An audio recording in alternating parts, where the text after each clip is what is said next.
Hello everyone, welcome back to How to Tutorials channel. I am back again with yet another video, and today I have a video regarding popular fashion brand app, that is Shein app. And as you guys already know from the title, I am going to show you guys how to change language in Shein app. You must have been using Shein app in certain language as per your feasibility, but now you want to change it due to various reasons. Then this is how you do it. First of all, head over to Shein app. Make sure you already have the app in your cell phone and you are logged in with your account. Then you land on the shop page. Directly head over to this Me option on the bottom right corner.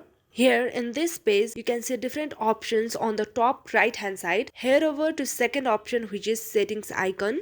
And then here you have many options. Among them you can see an option of language underneath location. Now and tap on language. Here my language is set on English, but if I want to change, then I am tapping the language on Spanish. Here you get only two options, and when you tap to Spanish, you can see everything is mentioned here in Spanish. So this is how you change language on Shein app. I hope this video was informative for you. If you like this video, don't forget to hit the like button and subscribe to our channel. For more such content, keep watching How to Tutorials. Thank you.